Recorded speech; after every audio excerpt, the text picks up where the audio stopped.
آدم علیہ السلام کا قد 60 ہاتھ تھا، اس قوم کا قد بھی قریباً اتنا ہی تھا۔ اس طرف سورۃ الاعراف آیت 69 میں اشارہ موجود ہے۔ اللہ تعالیٰ فرماتے ہیں وَاذْكُرُوا إِذْ جَعَلَكُمْ خُلَفَاءَ مِن بَعْدِ قَوْمِ نُوحٍ وَزَادَكُمْ فِي الْخَلْقِ بَسْطَةً فَاذْكُرُوا آلَاءَ اللَّهِ لَعَلَّكُمْ تُفْلِحُونَ۔ اور تم وہ حالت یاد کرو جب اللہ نے تمہیں قوم نوح کے بعد جانشین بنایا اور ڈیل ڈول میں تمہیں زیادہ پھیلاؤ دیا، سو تم اللہ کی نعمتوں کو زیادہ یاد کرو تاکہ تم فلاح پا جاؤ۔ ہود علیہ السلام کی زبانی اللہ تعالیٰ ان کی فنکاری کو بیان کرتے ہوئے فرماتے ہیں کہ ہود علیہ السلام نے ان سے کہا، کیا تم ایک ایک ٹیلے پر بطور کھیل نشان لگا رہے ہو؟ مطلب یہ کہ یہ لوگ پہاڑوں کی چوٹیوں پر محل تعمیر کرتے تھے۔ جب ان سے کہا جاتا کہ تم رہتے تو زمین پر ہو اور گھر پہاڑوں پر بناتے ہو، اس کی کیا وجہ ہے؟ اور تم اتنے مضبوط محل تعمیر کر رہے ہو، گویا ہمیشہ یہیں رہو گے۔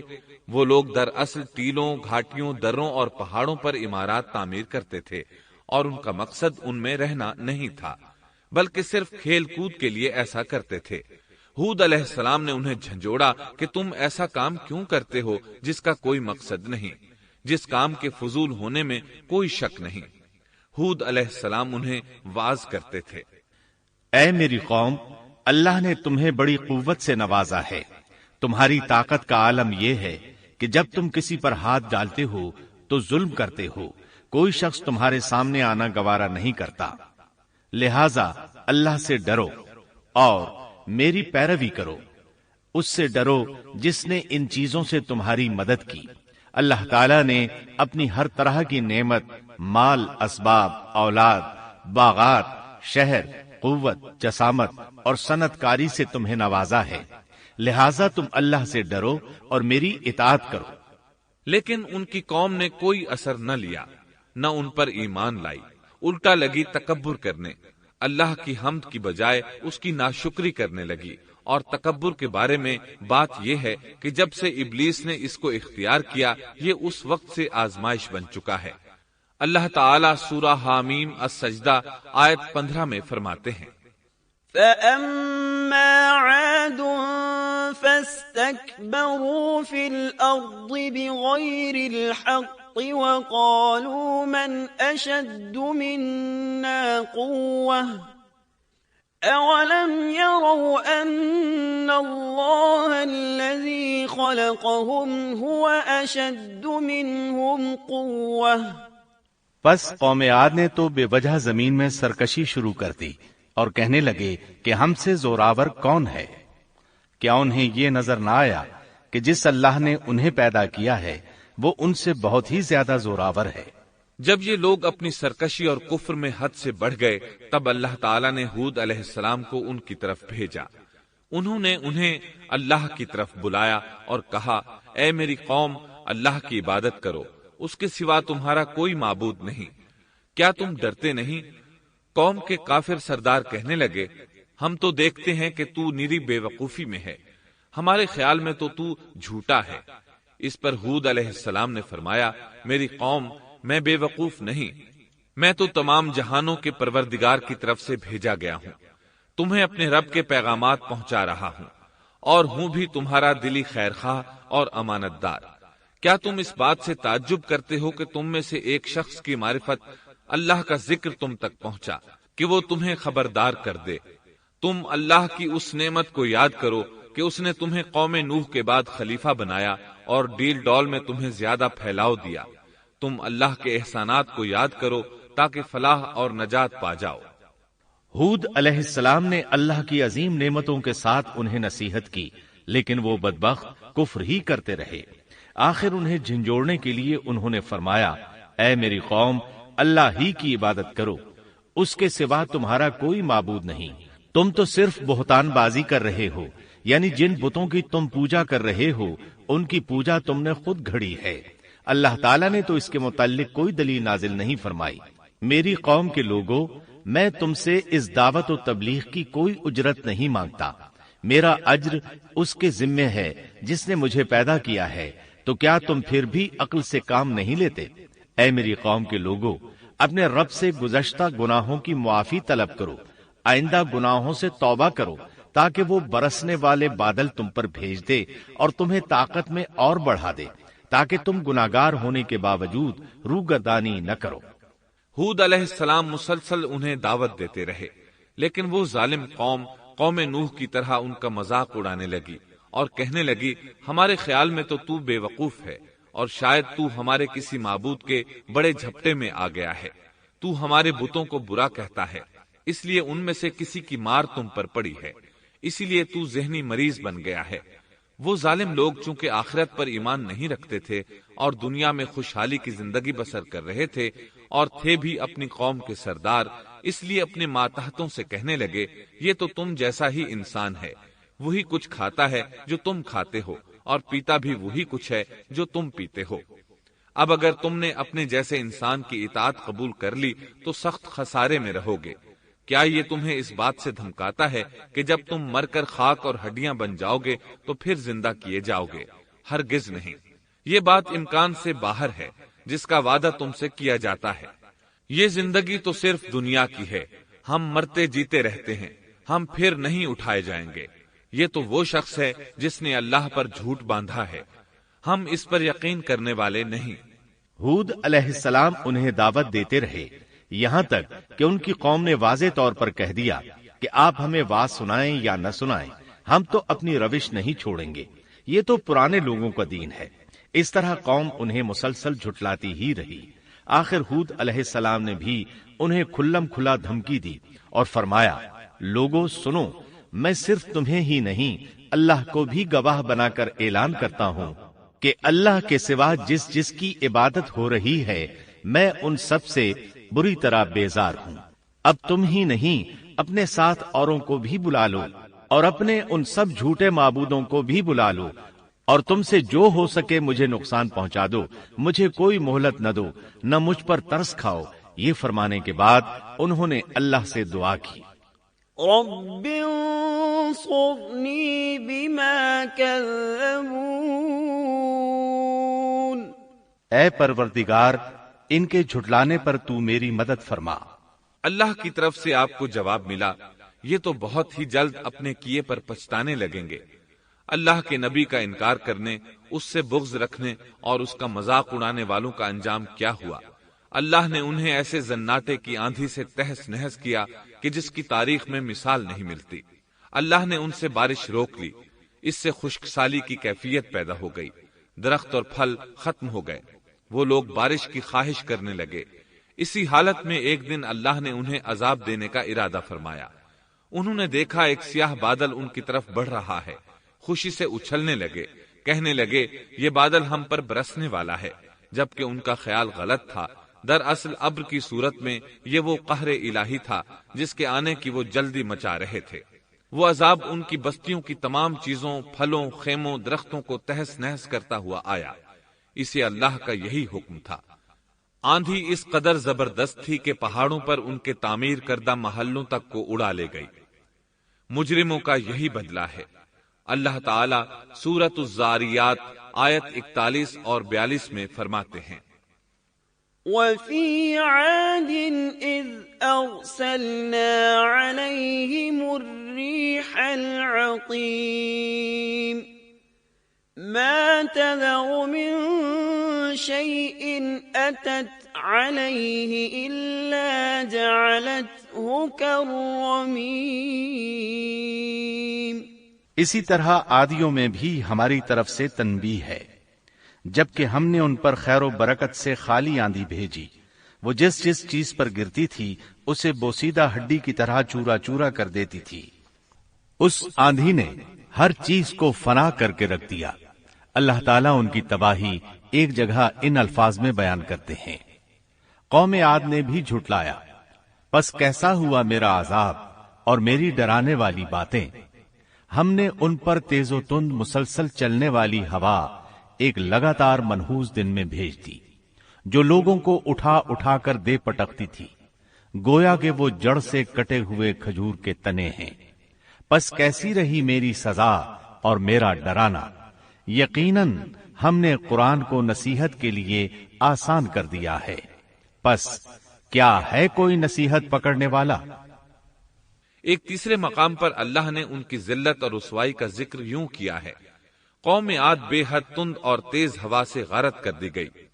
وہ ہوا ان پر برابر لگاتار 7 رات اور 8 دن تک اللہ کے حکم سے چلتی رہی۔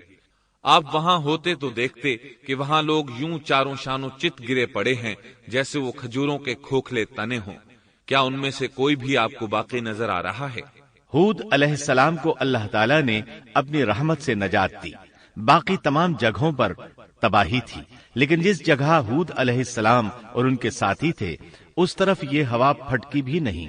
کہا جاتا ہے کہ ایک باڑ تھی جس میں ہود علیہ السلام، حیوانات، چوپائے اور ان پر ایمان لانے والے تھے، اور آندھی نے ہر چیز کو فنا کر ڈالا۔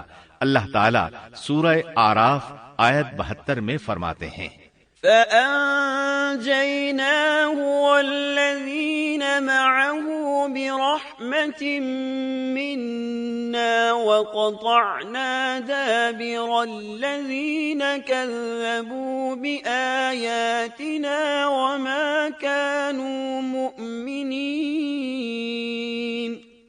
غرض ہم نے انہیں اور ان کے ساتھیوں کو اپنی رحمت سے بچا لیا اور ان لوگوں کی جڑ کاٹ دی جنہوں نے ہماری آیتوں کو جھٹلایا تھا اور وہ ایمان لانے والے نہ تھے۔ اسی طرح سورہ ہود میں اللہ فرماتے ہیں، جب ہمارا حکم آ پہنچا تو ہم نے ہود کو اور ان کے ساتھیوں کو اپنی خاص رحمت سے نجات دی۔ ہم نے ان سب کو سخت عذاب سے صاف بچا لیا۔ یہ تھے قوم عاد کے لوگ جنہوں نے اپنے رب کی آیتوں کا انکار کیا اور اس کے رسولوں کی نافرمانی کی، اور ہر ایک سرکش نافرمان کے حکم کو مانا۔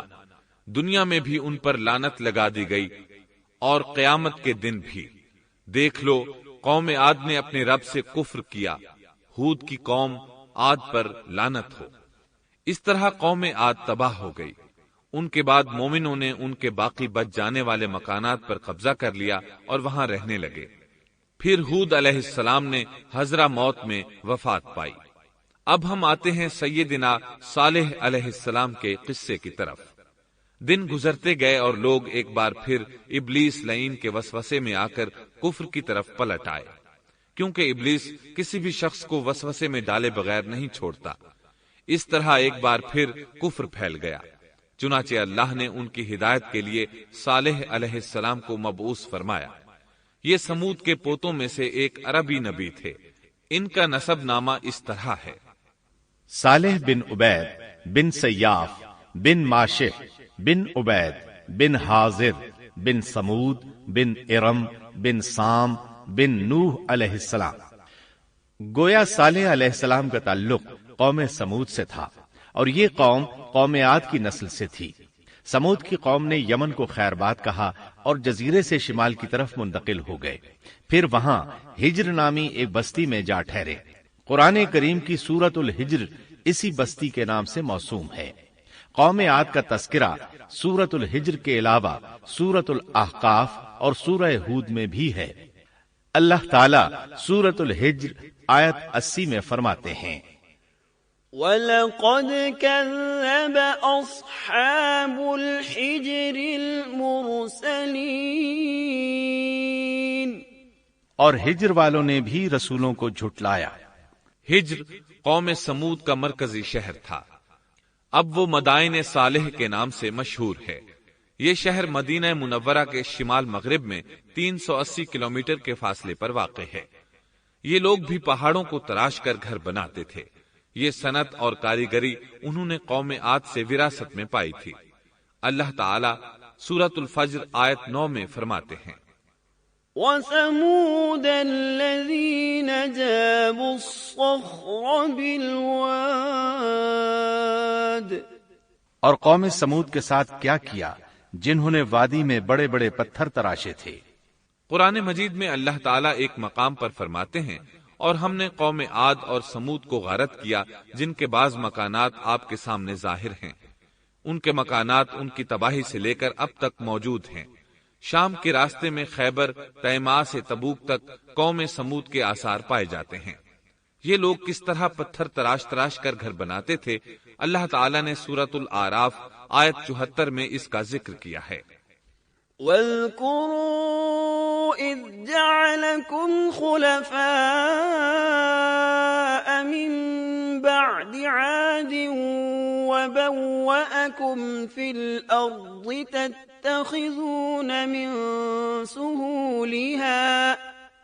تتخذون من سهولها قصورا وتنحتون الجبال بيوتا فاذكروا آلاء الله ولا تعثوا في الأرض مفسدين۔ اس وقت کو یاد کرو جب اللہ تعالیٰ نے تمہیں قوم عاد کے بعد جانشین بنایا اور تمہیں زمین پر رہنے کا ٹھکانہ دیا کہ نرم زمین پر محل بناتے ہو اور پہاڑوں کو تراش تراش کر ان میں گھر بناتے ہو، سو اللہ کی نعمتوں کو یاد کرو اور زمین میں فساد مت پھیلاؤ۔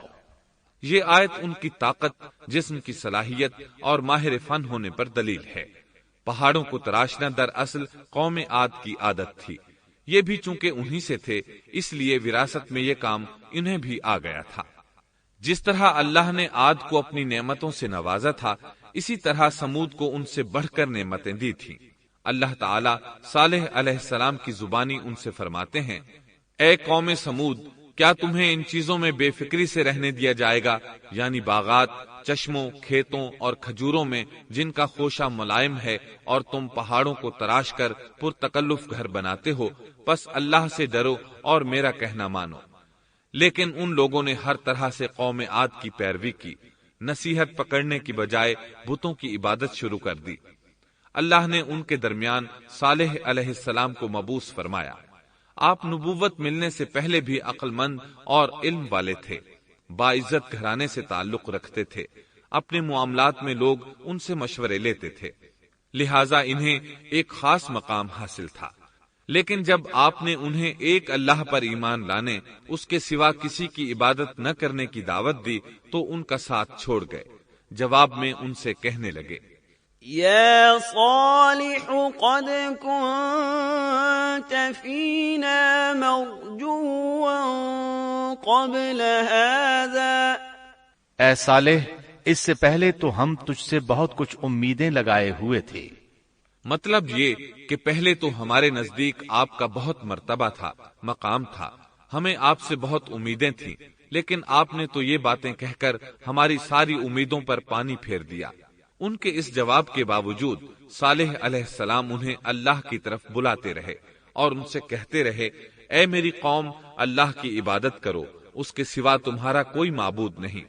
تمام انبیاء کی اپنی اپنی قوم کو یہی دعوت تھی کہ اے لوگو، اللہ کی عبادت کرو، اسی نے تمہیں زمین سے پیدا کیا ہے، اسی نے تمہیں زمین میں آباد کیا ہے، اس سے معافی طلب کرو، یقیناً میرا رب قریب ہے اور دعاؤں کو قبول کرنے والا ہے۔ اے میری قوم، تم نیکی سے پہلے برائی کی جلدی کر رہے ہو، اللہ سے معافی کیوں نہیں مانگتے کہ تم پر رحم کیا جائے؟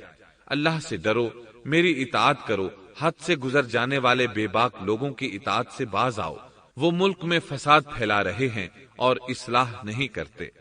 صالح علیہ السلام نے ہود علیہ السلام کی طرح اپنی قوم کو نصیحت کی، لیکن ان ظالموں نے بھی اسی طرح کفر کیا جیسے قوم عاد نے کیا تھا۔ کہنے لگے، یہ کیسے ہو سکتا ہے کہ ہم اپنے میں سے ایک شخص کے تابع ہو جائیں؟ اس اکیلے کی اتنی زیادہ فضیلت کی آخر کیا وجہ ہے؟ ہم نہیں مان سکتے کہ ہم میں صرف اسی ایک پر اللہ کی باتیں نازل ہوتی ہیں۔ پھر وہ اس سے بھی آگے بڑھے اور اللہ کے نبی کو کھلے الفاظ میں پرلے درجے کا جھوٹا کہا، جادوگر کہا۔ پھر یہ سرکش اور کافر لوگ صالح علیہ السلام کے ساتھ ایمان لانے والے کمزور غریب لوگوں کو مخاطب کر کے کہنے لگے، کیا تم صالح پر ایمان رکھتے ہو؟ ہم تو اس کے منکر ہیں۔ اس طرح صالح علیہ السلام دن رات انہیں دعوت دیتے رہے، یہاں تک کہ یہ لوگ صالح علیہ السلام سے کہنے لگے، تم نے اور تمہارے ساتھیوں نے ہمارے اندر نحوست پھیلا رکھی ہے اور اسی لیے ہم مشکلات اور مصائب کا شکار ہیں، لہذا تم ہم سے دور ہو جاؤ۔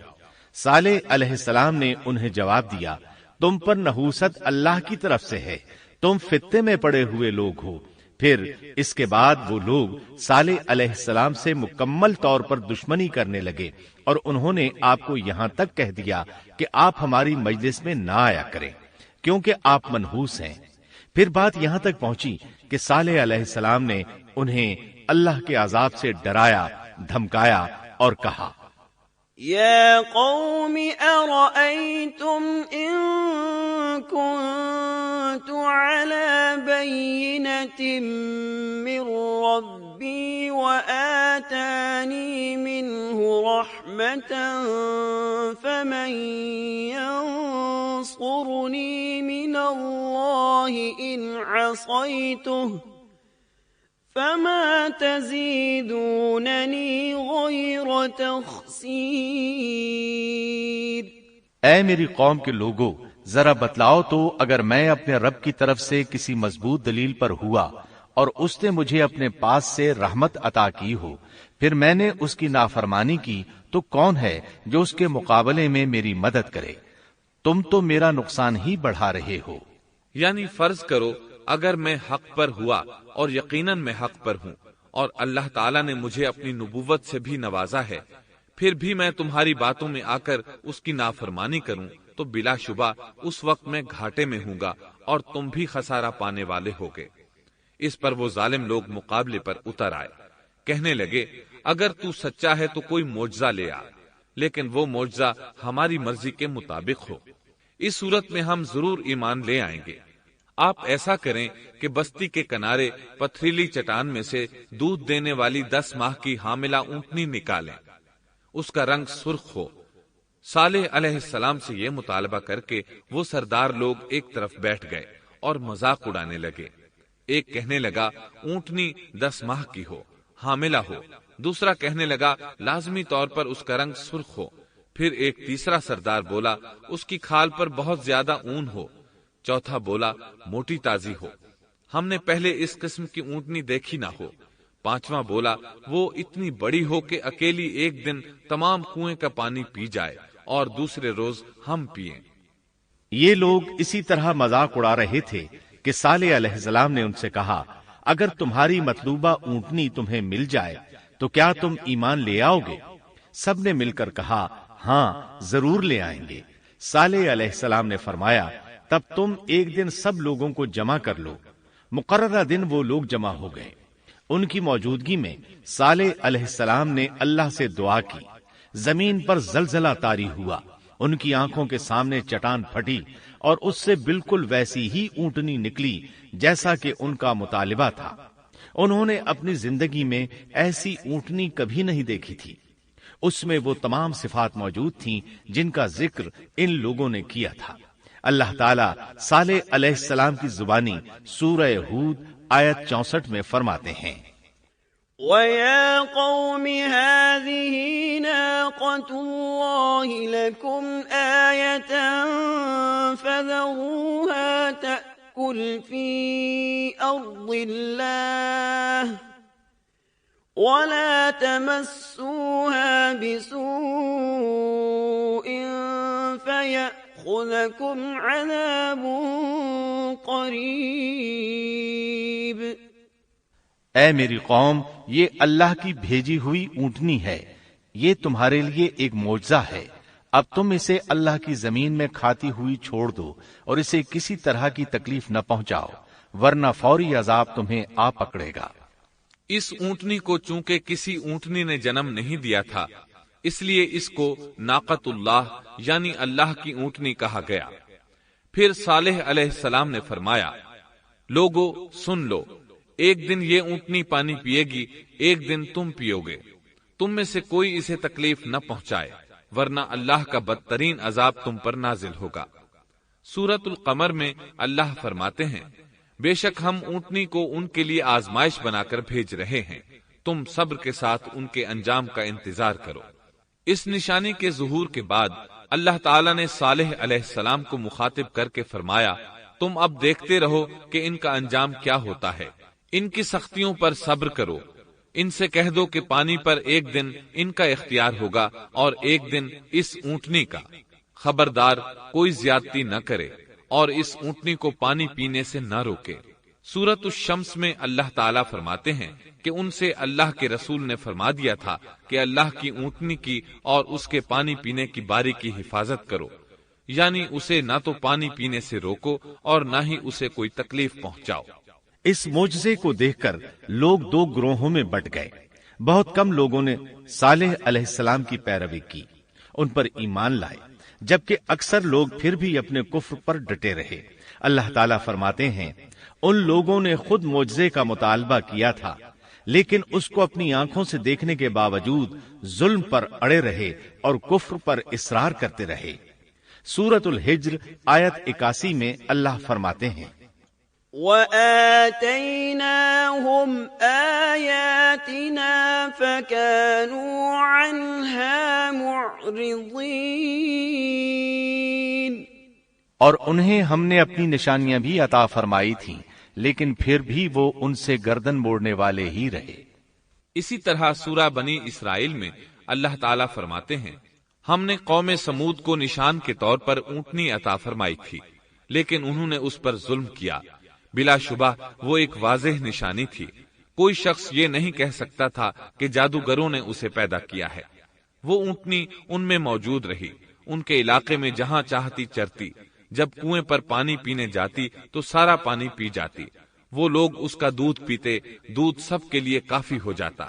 ان کی آنکھوں کے سامنے اس نے ایک بچے کو جنم دیا، وہ شکل صورت میں بالکل اپنی ماں جیسا تھا، لوگ اسے دیکھ کر تعجب کرتے۔ بچہ اونٹنی کے ساتھ رہتا، یہ ایک واضح نشانی تھی، اس پر جادو کا گمان کیا ہی نہیں جا سکتا تھا۔ وہ اونٹنی ایک عرصے تک ان لوگوں میں رہی۔ اللہ فرماتے ہیں ہم نے قوم سمود کو بطور نشان کے ایک اونٹنی دی تھی، لیکن انہوں نے اس پر ظلم کیا، حالانکہ یہ نشانیاں ہم لوگوں کو ڈرانے کے لیے ہی بھیجتے ہیں۔ وہ لوگ اس اونٹنی کو دیکھ کر متعجب ضرور ہوئے، لیکن ایمان پھر بھی بہت کم لوگ لائے، حالانکہ اس نشانی کے بعد انہیں چاہیے تھا ایمان لے آئیں۔ پھر ایک دن قوم کے سرداروں نے مشورہ کیا کہ اگر ہم نے صالح کو اسی طرح چھوڑ دیا تو کہیں لوگ ہمیں نہ چھوڑ دیں اور صالح کے پیروکار بن جائیں۔ اس اونٹنی نے تو ہمیں مصیبت میں ڈال دیا ہے، ہم پورا ایک دن پانی کو چھو بھی نہیں سکتے، کیونکہ یہ سارا دن پانی پیتی رہتی ہے۔ پھر یہ اس قدر دیو ہیکل ہے کہ اسے دیکھ کر ہماری بکریاں بھاگ جاتی ہیں، اونٹ اسے دیکھ کر خوفزدہ ہو جاتے ہیں، لہٰذا ہمیں چاہیے کہ اس سے چھٹکارا حاصل کر لیں۔ وہ آپس میں مشورہ کرتے رہے، آخر انہوں نے ایک آدمی منتخب کیا۔ مورخین کا اس پر اتفاق ہے کہ اس کا نام قدار بن سالف تھا، اس کے ساتھ اس کا ایک ساتھی بھی تھا۔ ان دونوں نے مل کر اونٹنی کو قتل کیا۔ اللہ تعالیٰ سورۃ القمر آیت 29 اور 30 میں فرماتے ہیں فَنَادَوْا صَاحِبَهُمْ فَتَعَاطَى فَعَقَرَ فَكَيْفَ كَانَ عَذَابِي وَنُذُرِ۔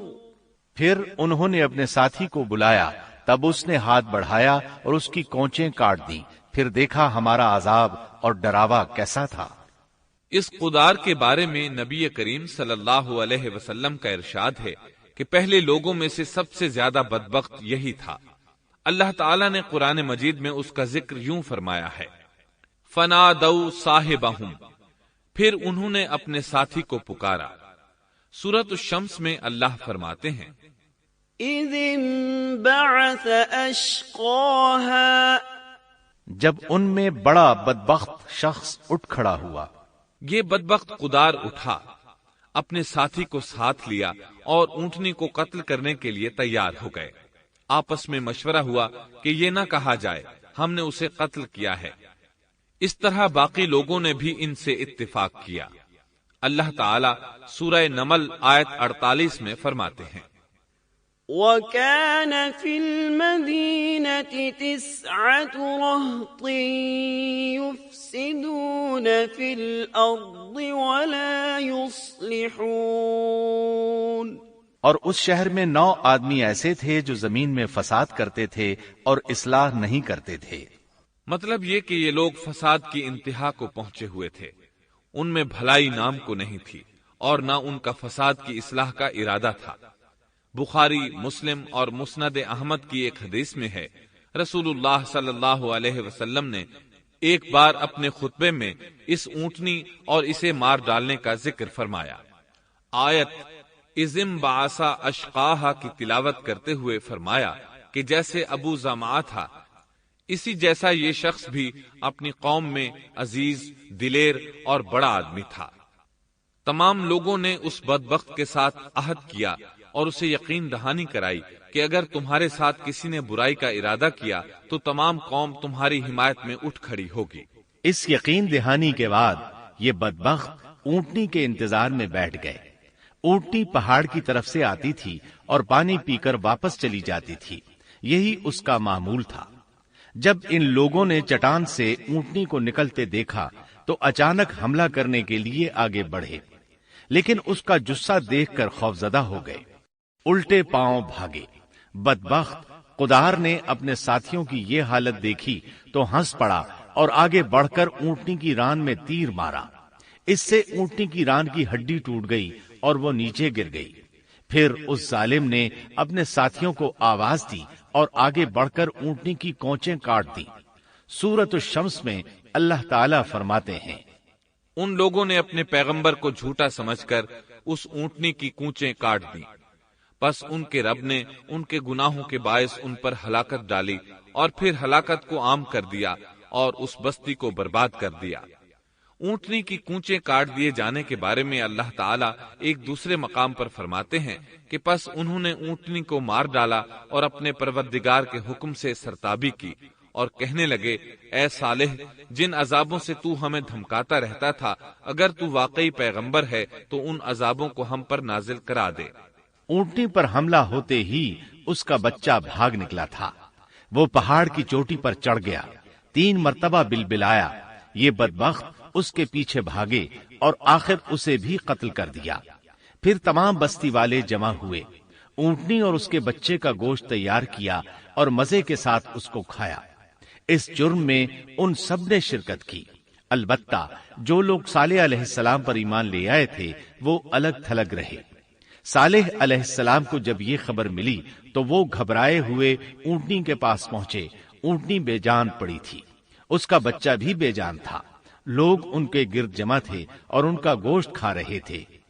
اس وقت صالح علیہ السلام نے ان سے کہا، فقال تمتعوا في داركم 3 أيام ذلك وعد غير مكذوب۔ اس پر صالح نے کہا کہ اچھا تم 3 دن تک اپنے گھروں میں رہ سہ لو، یہ وعدہ جھوٹا نہیں ہے۔ مطلب یہ کہ تمہیں صرف 3 دن کی مہلت ہے، اس کے بعد تم سب کے سب ہلاک کیے جاؤ گے۔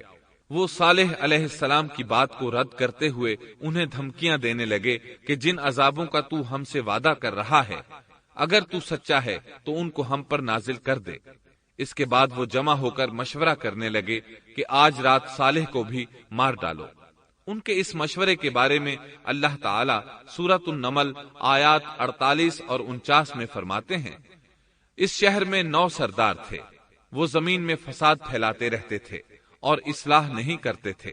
انہوں نے آپس میں بڑی بڑی قسمیں کھا کھا کر عہد کیا کہ رات ہی کو صالح اور اس کے گھر والوں پر چھاپا ماریں گے اور اس کے وارثوں سے صاف کہہ دیں گے کہ ہم اس کے اہل کی ہلاکت کے وقت موجود نہیں تھے اور ہم بالکل سچے ہیں۔ اب یہ لوگ صالح علیہ السلام کے گھر کی طرف چلے۔ اللہ تعالیٰ سورۃ النمل آیات 50 اور 51 میں فرماتے ہیں، وَمَكَرُوا مَكْرًا وَمَكَرْنَا مَكْرًا وَهُمْ لَا يَشْعُرُونَ فَانظُرْ كَيْفَ كَانَ عَاقِبَةُ مَكْرِهِمْ أَنَّا دَمَّرْنَاهُمْ وَقَوْمَهُمْ أَجْمَعِينَ۔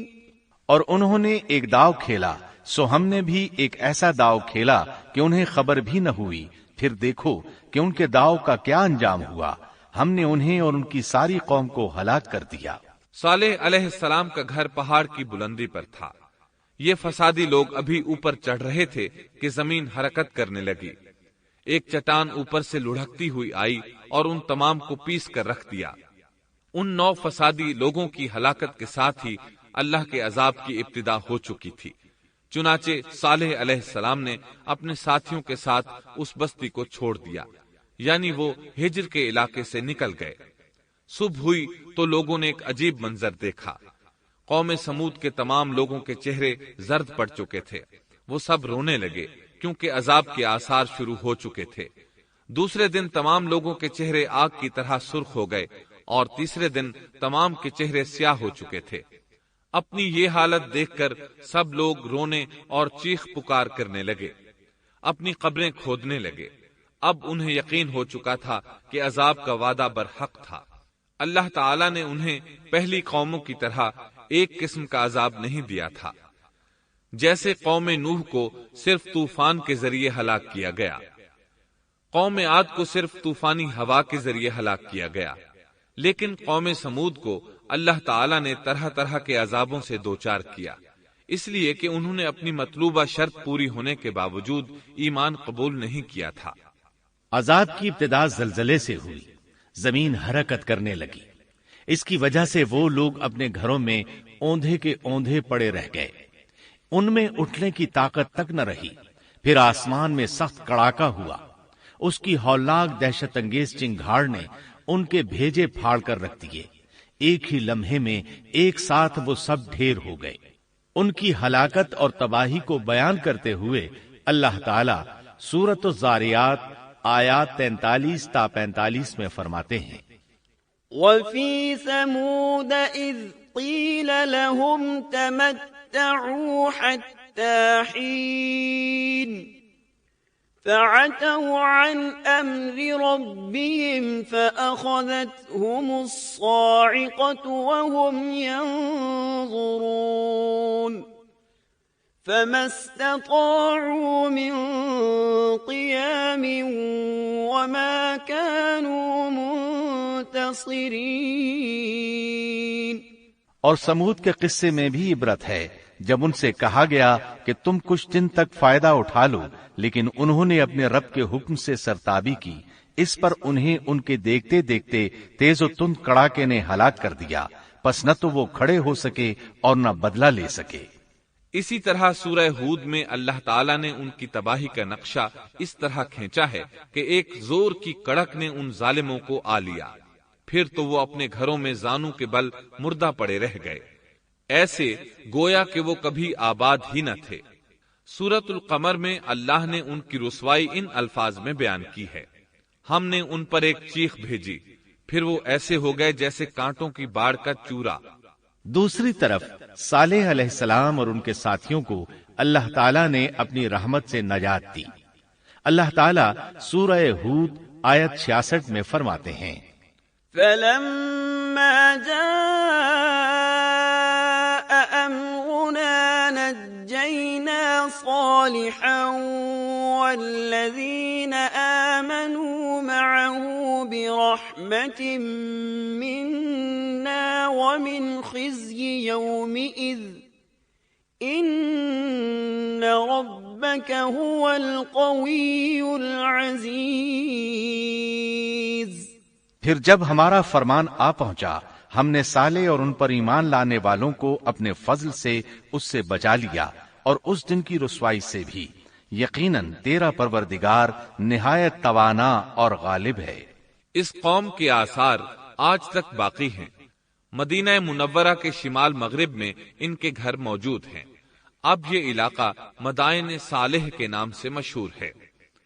سورۃ النمل میں اللہ تعالیٰ فرماتے ہیں، پس یہ ان کے گھر ہیں جو ان کے ظلم کے سبب ویران پڑے ہیں، بے شک اس میں دانش مندوں کے لیے نشانیاں ہیں۔ اللہ تعالیٰ نے ان کے نشانات کو آج تک باقی رکھا ہے تاکہ بعد میں آنے والوں کو یقین ہو جائے اور کسی قسم کا شک نہ رہے۔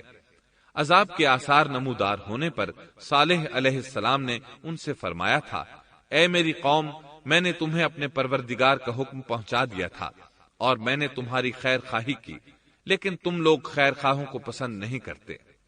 اس کے بعد صالح علیہ السلام اپنے ساتھیوں کے ساتھ وہاں سے ہجرت کر کے فلسطین آ گئے، وہیں رملہ نامی بستی میں رہنے لگے اور یہیں آپ کی وفات ہوئی۔ نبی کریم صلی اللہ علیہ وسلم صحابہ کرام رضی اللہ عنہم کے ساتھ تبوک تشریف لے گئے تو آپ نے مدائن صالح کے قریب قیام فرمایا تھا۔ صحابہ نے ان کنووں سے پانی لے لیا جو قوم سمود کے استعمال میں رہے تھے، کچھ برتن بھی وہاں سے لے لیے۔ آپ کو پتہ چلا تو آپ نے حکم فرمایا ان برتنوں کو توڑ دو اور اس پانی کو بہا دو اور اس پانی سے جو کھانا تیار کیا ہے اس کو الٹ دو۔ آپ نے انہیں ان گھروں میں داخل ہونے سے بھی روک دیا جن میں اللہ کا عذاب نازل ہوا تھا۔ آپ صلی اللہ علیہ وسلم نے فرمایا، میں ڈرتا ہوں تم پر بھی ایسا عذاب نہ آ جائے جیسا ان پر آیا تھا، اس لیے ان کے علاقے میں داخل نہ ہوا کرو، اور اگر داخل ہونا پڑ جائے تو روتے ہوئے داخل ہوا کرو، اور رونا نہ آئے تو رونے جیسی شکلیں بنا لیا کرو تاکہ تمہارا شمار ظالموں میں نہ ہو۔ اللہ تعالیٰ فرماتے ہیں، ألا إن ثمود كفروا ربهم ألا بعدا لثمود۔ آگاہ رہو، قوم سمود نے اپنے رب سے کفر کیا، سن لو ان سمودیوں پر پھٹکار ہے۔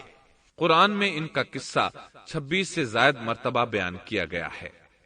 اس کے بعد لوگ ایمان کی حالت میں امن چین کی زندگی بسر کرنے لگے، لیکن پھر نئے سرے سے ان میں خرابی پیدا ہوئی۔ شیطان نے پھر اپنا کام دکھایا، ان کے دلوں میں وسوسہ ڈالا اور فلسطین، عراق، مصر اور جزیرے کے نواحی علاقوں میں شرک پھیل گیا۔ لوگ ایک بار پھر کفر کی طرف پلٹ پڑے۔ اس پورے قصے میں چند عبرتیں ہیں، آئیے ذرا ان کا بھی ذکر ہو جائے۔ اللہ تعالیٰ کی اونٹنی اگرچہ سیدنا صالح علیہ السلام کی نبوت کا ایک نشان تھی، ان کی سچائی کا ثبوت تھی، لیکن قرآن کریم کی وضاحت یہ ہے کہ وہ قوم سمود کی آزمائش کے لیے تھی اور وہی ان کی ہلاکت کا نشان ثابت ہوئی، جیسا کہ سورۃ القمر میں اللہ تعالیٰ فرماتے ہیں، إنا مرسل الناقة فتنة لهم فارتقبهم واصطبر۔ بے شک ہم اونٹنی کو ان کی آزمائش اور امتحان کے لیے بھیجنے والے ہیں، پس تو ان کے انتظار میں رہ اور صبر اختیار کر۔